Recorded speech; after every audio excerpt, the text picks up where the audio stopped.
Mokwongo adwa gone jonyuol gi nyithindo gi jo Kenya mane nyithindgi owito ngimagi kane nitie mach mar tipo Utumishi Academy.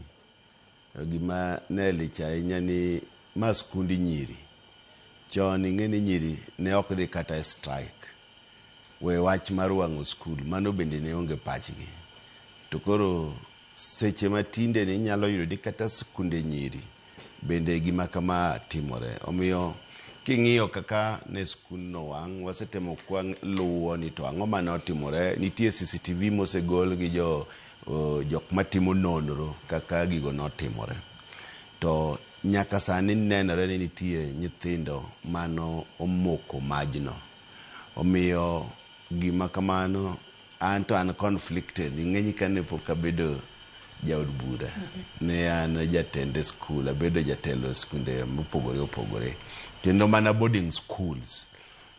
Omiyo an aneno ni owinjo waket mana mukakati mar rito jogo masomo e boarding school. Samoro ka mach otimore e skunde to iwinjo ka ji wuoyo ni owinjo skundegi koro lock day schools mondo ji te osom ka dala. Ma inyalo wacha to process minyalo kawo go skundegi te mi lock day school nyalo kawo higni mang'eny. To bende skundegi sirkal osekete omenda mar thoth ahinya higni mokalogo. Ok en gima ber ahinya ni sama wayudo shida eka koro ji biro gi weche mang'eny. Owinjo gigi waketo chon. Nitie gik koko niluongo ni safety school kae. Ma skul ka skul owinjo bed gi fire extinguishers.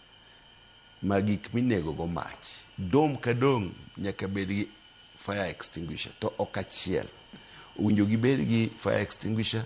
To nyithindo gi te jotich matiyo skul owinjo bed trained kaka itiyo gi fire extinguishers. To nitie gik midwaro ma skunde owinjo bed nigo. Ni skunde ok owinjo bed ni nyithindo iketo gotanda nindo nyaka e korido. Mano gima ok ber ahinya.